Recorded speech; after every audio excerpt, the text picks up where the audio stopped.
For years, my dirty little secret was that I was addicted to pornography for years. And it got bad. And when I say bad, some people deny, they say, hey man, you know, you can't really be addicted to pornography. There's no way.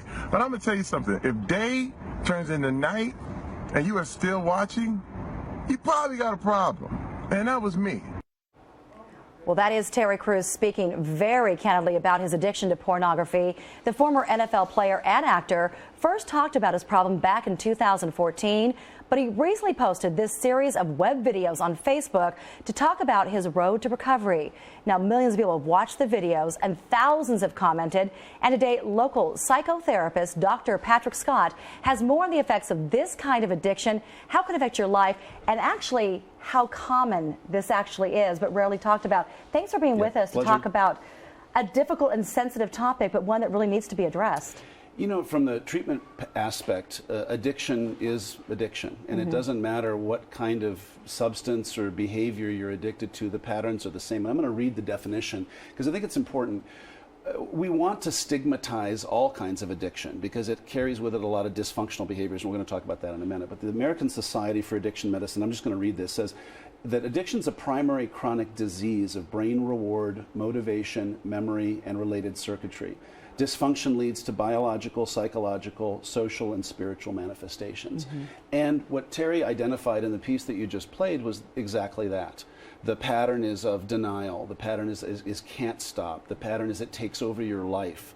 I created, and I'm not sure if you have it on the monitor or not, but you know, there's an ABCD definition of addiction, and A is for abstinence. That the person, and Terry identified, just can't stop. They can't. It's not, these are smart people. This is not a willful, it happens, and it happens to the best of us, it happens to everybody, and the deal is it's not a willful, malicious kind of a thing, but it becomes out of control. So the A really is can't abstain. Abstinence can't happen. And let me ask you a question too. A lot of people, and I mean this issue has become more prevalent because it's become way more accessible, this category. Absolutely. Back in the day, you had to go to a little shop in the one part of town, or... My brother had Playboys. My older brother had Playboys. But now it's on any device, any home computer. Right. And I have had some friends who've dealt with this problem with, husbands or, wives too as well. It can be both, genders.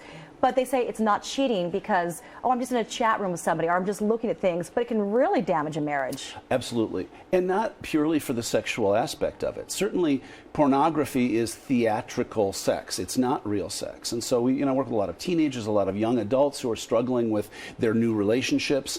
And pornography is not any more accurate as a representation of sexuality, than other things. It's theatrical. It's not real. And so I work with a lot of young adults who say that when they're addicted to pornography, they have some unrealistic expectations about what a real relationship will contain, and it doesn't. It's not like that.